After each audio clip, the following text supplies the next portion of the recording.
Sa 1 Timothy chapter 1 verse 12. Okay. Ang sabi niya ni Apostol Pablo, nakita niyo naman ulit. Okay, 1 Timothy chapter 1 verse 12. Nasaan ba yun? 1 Timothy chapter 1 verse 12. Ayun. Nasa 17 Timothy pala ako. Sabi niya ni Apostol Pablo, and I thank Christ Jesus our Lord, who hath enabled me, for that He counted me faithful, putting me into the ministry. Acts chapter 20 verse 24. Acts chapter 20 verse 24. Okay, just two verses or books na papasahin po natin. Acts chapter 20 verse 24.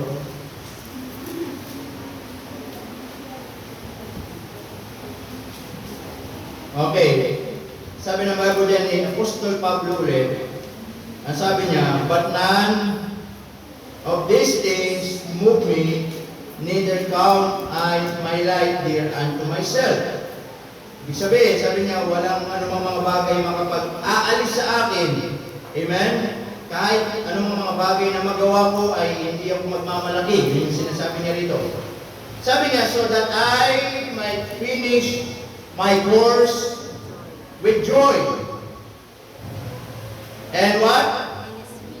And the ministry which I have received of the Lord Jesus to testify the gospel of the grace of God. Amen? So tayo po muna yung manalangin. Dakilang Diyos, salamat po ng marami once again this morning.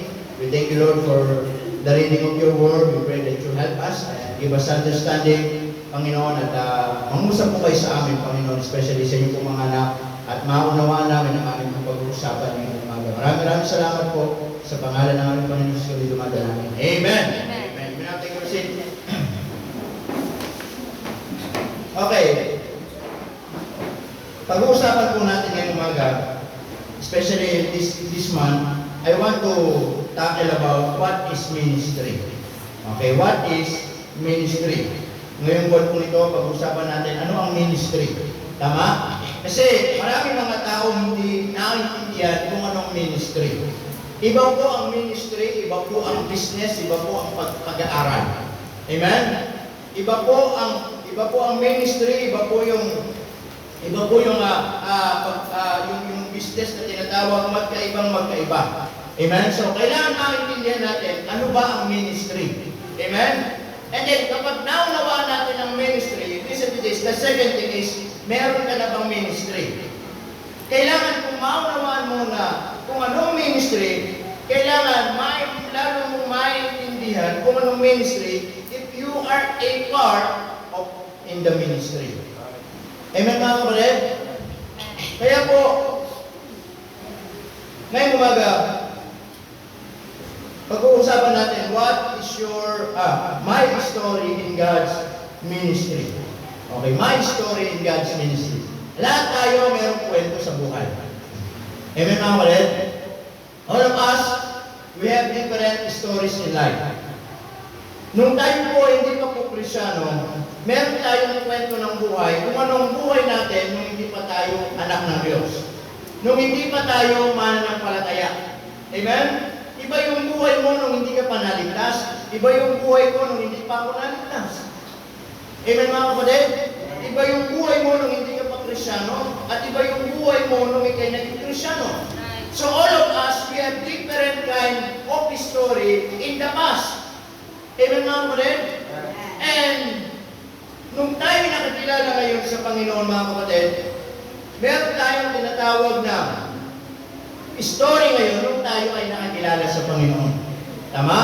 So meron tayong kwento ng buhay nung hindi pa tayo naligtas. Then meron tayong kwento ng buhay kung paano tayo naligtas. Amen mga magkaiba po kasi yun. May iba-iba yung kwento din naman natin kung paano natin nakilala ang Panginoon sa buhay natin bilang Panginoon sa sariling tagapagligtas. Pinangarap mo bang maging Kristyano? Pinangarap mo bang maging anak ng Diyos? I believe hindi natin pinangarap. Minsan, gumawa na lang ang paraan ng Diyos ng mga paraan sa buhay natin. Amen? Upang sa gano'n yung mga kaparaanan ng Diyos, minsan maganda, minsan hindi maganda, but at the end, the purpose of God ay maligtas ka.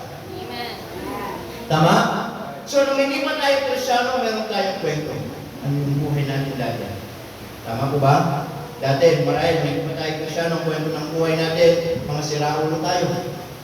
Amen? Ngayon, siraulo pa rin. Tama? O dati, mga magulo talaga ang buhay natin. Magulo yung magulo yung pamilya natin, magulo yung mga anak natin, walang pag-asa yung buhay natin, marami tayong mga bisyo sa buhay. Amen mga kapatid? So yun ang buhay natin. Then, it is another thing of story when God saved you. Amen? And I don't know kung paano ka niligtas ng Panginoon. Hindi ko alam paano ka nakakilala sa Panginoon, pero naniniwala ako, meron tayong kwento ng buhay kung paano tayo nakakilala sa Panginoon. Amen? Halimbawa, yung kwento ng buhay dito, di ba? Halimbawa, si Brother Nelson nag-testimony, pumunta nung Vietnam, in-invite siya ng kaibigan niya, then si Pastor Larry, para lang sa kainan lang. Then yung pagkain pala na yun ay the purpose, di ba, ay para lang kumain lang daw siya doon kasi libre nga naman. Pero nung kumain siya, nagulat siya, ay meron na siya ng order at naligtas. Amen. So iba-iba ng kwento kung paano tayo nakakilala sa Panginoon. Amen? Meron mga dito, pinadaan sa mahirap na kaparaanan, mahirap na sitwasyon, pero the purpose of God ay makilala niya ang Panginoon sa kanyang buhay. Amen. Amen? Now, different story nung hindi pa tayo ligtas. And it is also a different story nung naligtas tayo, kung paano tayo naligtas. Amen? Now, kung wala ka pang kwento ng buhay mo, kung paano ka naligtas, sana masimulan mo na magkaroon ka ng kwento sa ministry ng Diyos kung paano ka makakilala sa Panginoon. Amen. Amen? And it's so simply in the Bible, mga kapatid, how to become a child of God, it's so simply, sabi ng Bible, kilalanin mo makasalanan ka, sumampalataya ka sa bugtong nanan ng Diyos na si Jesus Christ, at tanggapin mo siya sa puso mo bilang Panginoon at pagligtas. Ang sabi ng Bible, maliligtas ka. Amen. Amen mga kapatid? Now, kung tayo po ay meron na kong kwento na paano tayo naligtas, listen to this. Hindi pa po ito nagtatapos ang kwento ng buhay natin. Amen? Hindi ibig sabihin, dati hindi ka ligtas, then naligtas ka, then tapos na. No. It is also another thing, mga kapatid, na ikaw ay gamitin ng Panginoon. Amen. Kasi maraming Kristyano hindi ginagamit ng Diyos. Maraming Kristyano, mga kapatid, na wala sa ministry. Maraming nagsasabi, mga mananampalataya, hindi naman naglilingkod sa Panginoon, hindi nga makasimba. Tama mga kapatid? Misa sinasabi natin, anak tayo ng Diyos, mahal natin ang Panginoon. At mga mananampalataya tayo, pero hindi naman nakikita dito sa buhay natin. Amen mga kapatid? So it is another thing sa buhay natin, sa kwento ng buhay natin, na gamitin tayo ng Panginoon. Now, listen to this. Saan tayo gagamitin ng Diyos? Sa kanyang ministeryo. Amen? Hindi po pwede naligtas ka, ipagamit mo yung buhay mo sa kamunduhan. Hindi po dapat na ikaw ay anak ng Diyos, mas binibigyan mo ng panahon ng kamunduhan, mga kapatid, kaysa sa gawain po ng Panginoon. Amen po mga kapatid? Kung meron binigyan ka ng Diyos ng talent, ipagamit mo yung talent na yan sa gawain ng Panginoon. Huwag mong ipapagamit yan sa mundo.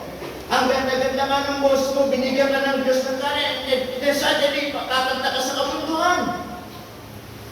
It's so unfair naman sa Panginoon. Niligtas ka ng Diyos, binago ng Panginoon ang buhay mo. And then, God entrusted you na magandang boses na ipapagamit mo sa mundo. Amen? Awit-awit tayo sa kamunduhan. Ang puso ko nagugulo. Diba? Mangalam-alam ng mga kabataan. Kapag sumisikip ba? Tama ko, what is my point? When God gave you a voice, use it for the glory of God. Amen. Kapag binigyan ka ng trabaho, gamitin mo yung trabaho na yan na maluwalhati ang Diyos. Hindi din naman binigyan ka ng trabaho ng Diyos para mawala ka sa church, mawala ka sa Panginoon, lumayo ka sa Panginoon. It's so unfair naman din sa Panginoon. Amen mga kapatid? Pagkatapos kang pinagpala ng Diyos, lalayo ka sa Panginoon. Panginoon, pagpalain mo ko. Panginoon, Panginoon, bigyan mo ako ng trabaho. Amen? Nakita ng Diyos, tama yung puso mo, tama yung motibo mo. When God answers your prayer, then suddenly, nagsimula. Amen? Nung ginless ka ng Diyos, binigyan ka ng trabaho, lalo ka naman lumalayo sa Panginoon, abante naman sa Panginoon. Binigyan ka ng talent ng Diyos, ipagamit mo sa gawa ng Diyos. Amen? Pag pinagpala ka ng Diyos, ipagamit mo sa gawa ng Diyos. Pag binigyan ka ng hanap buhay ng Panginoon, trabaho ng Diyos, matinong trabaho ng Diyos, lalo mong ipagamit sa Panginoon. Amen. Amen mga kapatid? Kapag kumikita ka, ipagamit mo sa Panginoon. Tama po ba mga kapatid? Mga kapatid, ano man ang binigay ng Diyos sa atin, binigay ng Diyos yan, makinig kayo, hindi para lumayo sa Kanya. Amen. Ano man ang binigay ng Diyos sa inyo, binigay ng Diyos yan, para lalo tayong magtapat sa Kanya. Amen po ba mga kapatid? Now, kung naligtas tayo ngayon mga kapatid, dito natin sisimulan yung magandang kwento ng buhay natin. Gusto mo bang ituloy yung pangit na kwento ng hindi ka pa Kristyano? Gusto mo bang ituloy yung kwento ng buhay mo nung ikaw hindi manamana ng palataya? Di ba ayaw natin? Amen? Actually, yun yung nangyari kay Pablo. Sino ba si Pablo? Doon sa binasa natin sa 1 Timothy, chapter 1 and verse 12. Ano sabi doon? Sabi niya, in verse 13. Okay, in verse 13. Ano sabi niya? Who was before? Sabi niya, eto ako dati. Ano sabi niya? Blasphemer. Ano sa Tagalog yan? Ha? Manguusig. Ano pa? Ha? Magulit ka pa sa pagpasan. Ganyan talaga pag manager. Laging kuring ko sa pagpasan. Siyempre wala namang manager magtatagalog ng madalas. Naintindihan namin yan. Naintindihan. Buti lang. Nagmana talaga sila sa labi kay Sister Jen. Okay. Verse 13.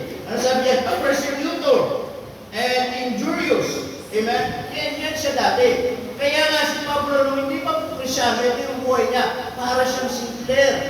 Ilan ba si Hitler? Diba? Yung history na kung saan pinagpapatay niya yung mga yung mga Israelita. Diba? Millions of people. Pinagpapatay niya. Yun si Pablo, kapag alam niya Kristyano ka, uusigin ka, papahirapan ka, at papatayin ka. Kaya nga, doon sa road of Damascus, nakilala niya ang Panginoon sa kanyang buhay, and on that time, sumunod siya sa Panginoon. Kaya nga, nung pinakilala niya yung kanyang sarili sa mga apostol, yung mga apostoles, takot sa kanya. Bakit? Baka nagpapanggap lang siya.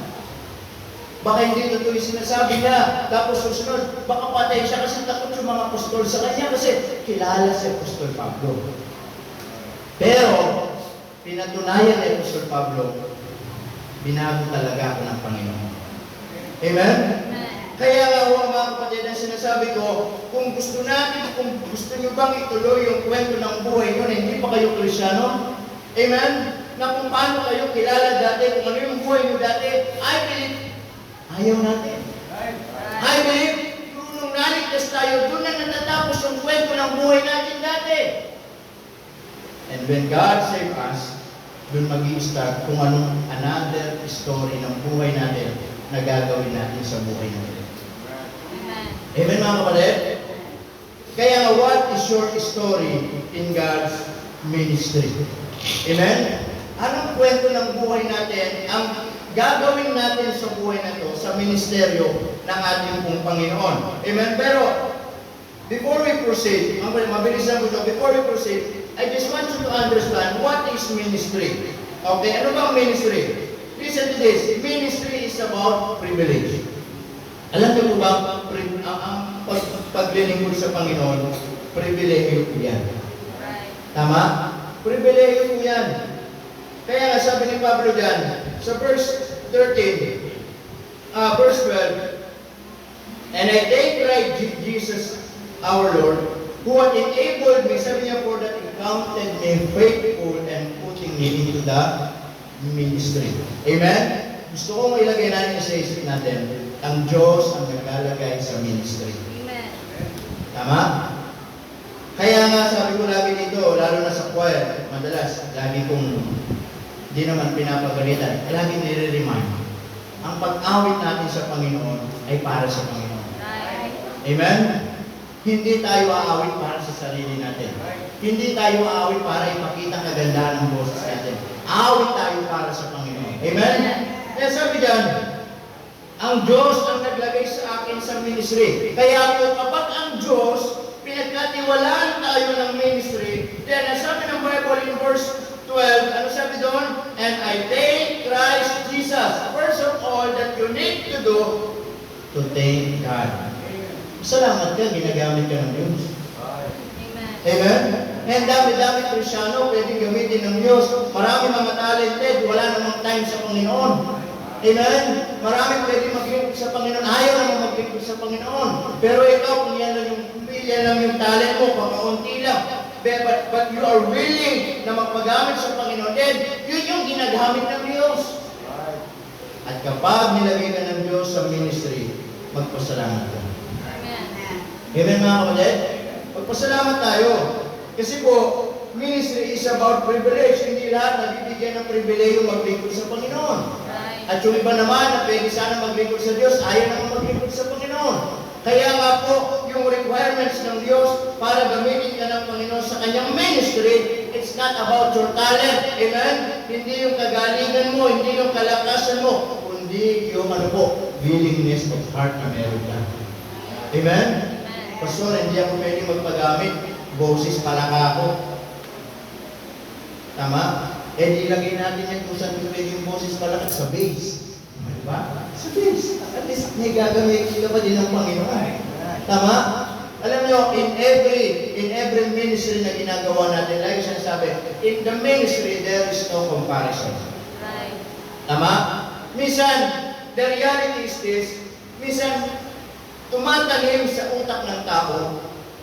Mga kapatid, ang isang matagumpay na gawain ng Diyos ay nakadepende sa laki ng building, nakadepende sa ganda ng building, nakadepende sa dami ng umaattend, nakadepende sa laki ng offering, nakadepende sa lahat sa dami ng property. Listen to this, hindi po doon nasusukat ang katagumpayan ng ministry. Right. Amen? Tama mga kapatid? Kasi if we will compare our ministry to other ministry, baka hindi tayo maglingkod sa Panginoon. Baka sabihin natin, para bang unfair ang Diyos? Ang tagal-tagal na natin naglilingkod, binibigay ko lahat ng best ko, binibigay ko lahat ng panahon ko, pero bakit hanggang dito lang kami? Mga kapatid, hindi nagkakamali ang Diyos kung yan lang ang pinagkatiwala sa iyo. Right. Amen? Kaya huwag natin i-compare ang ministry natin sa ministry ng iba. Tama? Because as long, mga kapatid, ang ministry natin, that the center of this ministry is the Lord Jesus Christ, then that is the will of God. Amen. Tama? Eh kung malaki ang simbahan nila, hindi naman napupuri ang Panginoon, hindi yun ang ministry ng Panginoon. Right. Amen?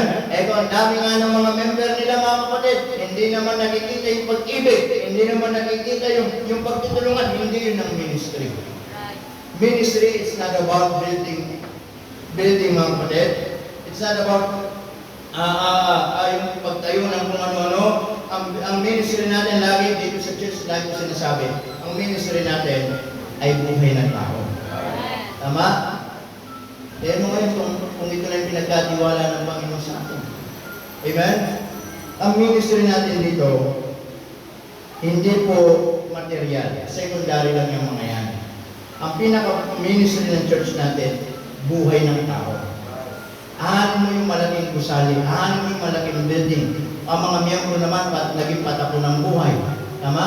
Ang mga miyembro naman bumalik sa dating kamunduhan. Amen? Ang mga anak, mga kapatid, na wala sa Panginoon. Tingin nyo, yun ang matagumpay na ministry. Amen po ba? Kaya dito, lagi yung sinasabi mga kapatid, ang pinaka-ministry natin, especially, we are always praying, and we are always protecting, and we are always preserving the next generation. Amen. Tama? Kaya ang simbahan hindi nag-iisip ng susunod na generation. Walang kwenta yun. Hindi yun ang ministry. Amen? Ang ministry natin to guide these young people. Amen? Kasi the reality of life, sabi, sa ministry, tatanda din tayo. Right. Ha? Tatanda din tayo. Puputi ang buhok, pupulupot ang mukha. Amen mga kapatid? Mga young people natin, maging professional, makapag-asawa, magtagumpay sa buhay. Pero, ang pinaka-purpose natin, manatili silang maglingkod, magpagamit, at nasa kalooban. Yun ang ministry natin. Amen? Kaya nga dito sa church life sinasabi, hanggang merong batang ditong pinapanganak, kailangan pa natin madala yun sa kalooban ng Diyos. Amen? Tama po ba? After these young people, anong susunod? Yung mga juniors. Yung mga juniors, magiging young people. Tapos yung mga sobrang bait na mga bata natin ng Sunday school, sila yung magiging juniors. Tama mga kapatid? Yun ang ministry natin. Anong kwenta ng buhay natin? Mamatay tayo dito, tatanda tayo, makita natin ang mga bata dito, makita natin mga young people natin dito, makita natin mga juniors natin, maging pariwara ang buhay nila. Masakit sa atin. Sa inyo, hindi masakit yun. Sa inyo, wala lang yun. Pag sa inyo, wala lang yun, hindi nyo naintindihan anong ministry. Amen? Ang ministry, ang katagumpayan ng ministry. Listen to this. Ang katagumpayan ng pastor sa ministry, hindi yung magkaroon ng magandang pinakamamahaling sasakyan, hindi yung magkaroon ng maraming mga... Hindi po yun mga kapatid. Hindi ko pinangarap ang mga bagay na yun. Kung yun lang yung papangarapin ko, hindi na ako nagpastor, nanatili lang ako sa dating trabaho ko sa showbiz. Kung yun lang ang pala mga gusto ko, di ba? Pero lang, sinuko ko yun. Di ba? Para sa hindi yung panawagan ng ba. Kung yun lang naman papalitan ko si Carlo Dalisay. Pagkano susuyaduhin ko ba? Di ba? Pero, lahat ng yung material lang kasi. Amen? If God, kung Diyos, pagpalain ako ng sasakyan, kung magsaksara ko, huwag lang malaki. Kaya pag nabigay ako ng pita sa mga humingi, binibigay. Hindi ko lahat. Parang bumagsan man, kumpleto. Di ba? Pero once, kung binigyan tayo ng pita, so okay. Pero that is not our, mga kapatid, yung pinaka-success sa ministry. Tama? Ang pinaka-success ng ministry natin, yun this, lalo ng mga magulang, lalo ng mga anak natin nasa church. Tama? Magkabayan natin sila hanggang nasa kalooban sila ng Panginoon. Amen? Ahanin mo yung mamamatay ka, mabigyan mo nga ng magandang bahay, parang yung buhay, wala naman sa Panginoon. Tama mga kulit? Mas maigi na yung nagkaroon mas mamuhay lang ng simple, wala ka nang may pangana, pero alam mo, nasa kalooban ng Panginoon. Abay, sarap mamatay ng alam mo, nasa mabuti yung anak mo. Amen mga kulit? So, yun yung lagi sinasabi mga kulit. The success of the ministry, it's not about material things, but it is about the life of others. Amen? So, ministry is about privilege. Amen? It is a field where we can praise and glorify our God. Ministry also is about giving. Amen? Anong ibibigay natin? Giving praises, giving love, and giving service. Tama? Yun ang ministry. And listen to this very carefully. Ministry is about God. Hindi sa atin ang ministry. Ang sabi ni Pablo, and he counted me faithful, putting me into the ministry. Hindi si Pablo ang naglagay sa sarili niya sa gawain ng Diyos. Ang Diyos ang naglagay kay Pablo sa gawain ng Panginoon. Amen. Amen mga kapatid? Kaya nga ulit sinasabi, mga kapatid, kung tayo maglilingkod sa Panginoon, make sure pinanalangin natin, make sure na tayo kinausap ng Diyos na talagang gagamitin tayo ng Panginoon. Hindi yung ilalagay natin yung sarili natin sa ministry na kung saan ilalagay natin, kailangan dyan ako, kailangan pwede ako dyan. Mga kapatid, darating ang araw magsasawa. Darating ang araw aalis ka. Why? Nilagay mo na yung sarili mo. Tama? Pag nilagay mo yung sarili mo, nasa sayo kung kailan ka pwede umalis. Pero kapag nilagay ka ng Diyos dyan, maintindihan mo, kahit anong mangyari, magiging mananatili ka dyan at magtatatag ka dyan. Tama mga kapatid? Hindi tayo mag-ministry kasi, kailangan ako doon. Kung wala ako doon, mga kapatid, di ba? Ay, kung wala ako dyan, hindi magiging magandang buhay. Ay, kung wala ako dyan, ay pangit ang tugtog nila. Ay, kung wala ako dyan, ay hindi naman dadami mga yan. Ay, kung hindi naman ako nagbibigay, konti lang naman ang offering ng mga yan. Mga kapatid, ministry, it's not about you. It's about God. Amen. Amen? Sabi doon, it's just our privilege na ikaw ay gamitin ng Panginoon. Tama? Kaya sa ministry, sabi ni Pablo dyan, and I thank Christ Jesus. Amen? Ano sabi niya doon sa verse 12? But I obtain mercy. Amen? So ano sinasabi? Mga kapatid, in the ministry, it is always about God. Hindi dahil magagaling ka, hindi dahil marami kang binibigay, hindi dahil kung anong resources na meron ka, ito'y dahil sa Panginoon.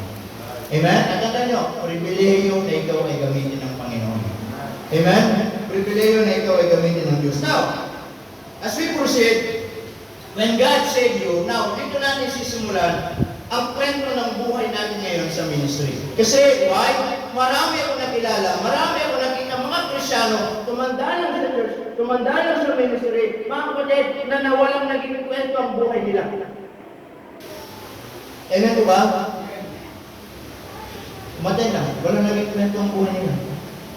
Ay, si ganito, wala, paatay-atay lang, wala namang nagagawa yun sa Panginoon. Gusto ba maging ganun ang kwento ng buhay natin? Amen? Gusto nyo ba maging kwento ng buhay natin sa ministry? Mga kapatid, tayo ay umaatay lang paglinggo. Upo, uwi. Upo, uwi. Yun lang. Amen, mga kapatid? Hindi ba napakaganda kung bibigyan pa natin ng mas makahulugan ng buhay bilang isang Kristiyano? Napakaganda kung mas bibigyan pa natin ng kabuluhan ang buhay natin bilang Kristiyano, lalo na sa gawain ng Panginoon. Amen po ba? So number one, what is your story in God's ministry?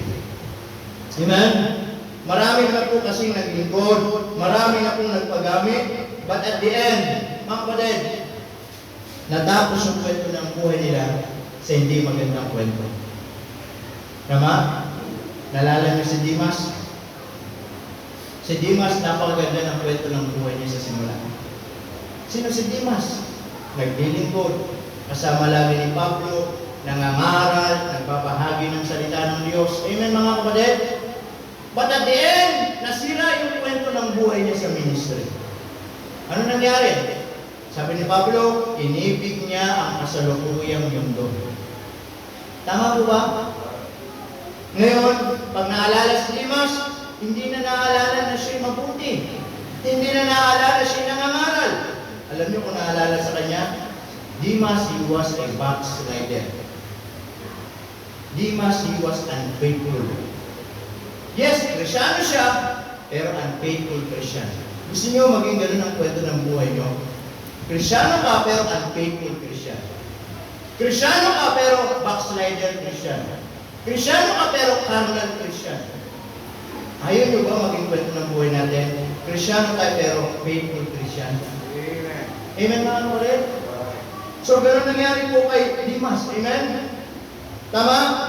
Kaya kayo, kung ayaw maging Dimas, magtapat tayo sa Panginoon. Amen. Di ba? Sino si Dimas? Di masyadong nagsisimba. Di masyadong nagpapagamit. Di masyadong nagbibigay. Di masyadong umawit. Yan si Dimas eh. Di masyadong naliligo. Amen, mga kapatid? Yes! Pwede mo maging kwento ang buhay mo, Krisyano ka. Ang tanong, anong klase ng Krisyano? Maraming po si klase ng Krisyano. Backslider ng Krisyano. Tama? Ano ba? Hindi matapat na Krisyano, karnal na Krisyano, at siraulo Krisyano. Sarang Krisyano kailangan, siraulo din. Hindi ba napanggap yung buhay natin, mga kapatid, ay magkaroon ng kwento sa ministeryo ng Diyos na matapat na Krisyano. Kaya po, anong kwento ng buhay mo sa gawain ng Panginoon? Number one, bibilisan lang natin. Number one, are you a help or hindrance? Amen? Anong klase, anong kwento ng buhay mo sa ministry ng Diyos? Ikaw ba yung tumutulong o ikaw ba yung umahadlang? Amen? Ikaw ba yung Kristyano? Ikaw ba yung miyembro na laging tumutulong sa gawain ng Diyos every time? Yes, sana laging maintindihan ng pastor nyo na merong kapatid, kailangan gawin natin ito, kailangan may project tayo. Tayo ba yung lagi sumusuporta? Sige, pastor, pagtulungan natin yan. Amen?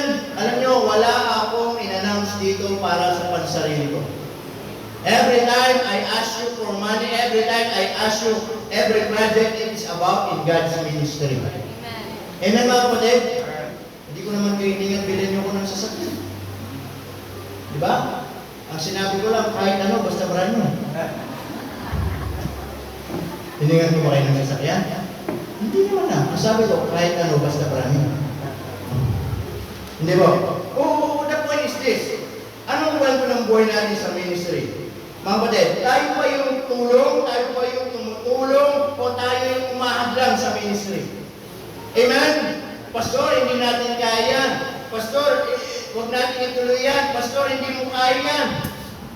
O tayo yung tumutulong. Pastor, ituloy natin yan. Pastor, kaya natin yan. Pastor, basic lang yan. Basic lang. Pastor, basic lang yan. Lalo na pag nagtulong-tulong tayo, basic na basic lang yan. Amen. Amen mga kapatid? O tayo umahadlang sa Panginoon, sa gawain ng Diyos. Amen? Ano na naman? Project na naman. Tama? Ano na naman yun? Gastos na naman. Tama mga kapatid? Minsan hindi ko maunawaan ng mga Krisyanong gano'n. Ang mindset nila. Pagdating sa ibang bagay, walang problema ang gastos. Pagdating sa ibang bagay, ang luwag-luwag gumastos. Minsan pati mga walang kakwenta-kwentang bagay, pinagagastusan. Pero pag pinag-usapan ng gawain ng Diyos, mga kapatid, reklamo ng reklamo. Pag pinag-usapan ng gawain ng Diyos, ang hirap ibukas ng palad. Kailangan bigay isa-isa. Tama. Amen mga kapatid? Alam niyo, kung naiintindihan niyo ang ministry, naunawaan niyo ang ministry ng Diyos, at ito'y magiging kwento ng buhay ninyo, when it comes in the ministry, sana laging bukas ang palad natin. Amen mga kapatid? Sana laging bukas ang palad natin kasi naunawaan natin to invest in God's ministry, it's not a waste time. Hindi po sayang, hindi wasting yun. Amen? Hindi po sayang mga kapatid na mag-invest tayo sa gawain po ng Panginoon. Amen mga kapatid? So anong kwento ng buhay mo? Amen? Ikaw ba yung humahadlang sa ministry? O ikaw ba yung tumutulong sa ministry? Are you a help or hindrance? Amen? Ikaw ba yung tumutulong? O ikaw yung nagiging hadlang para hindi matuloy yung gawa ng Panginoon? Amen po ba mga kapatid?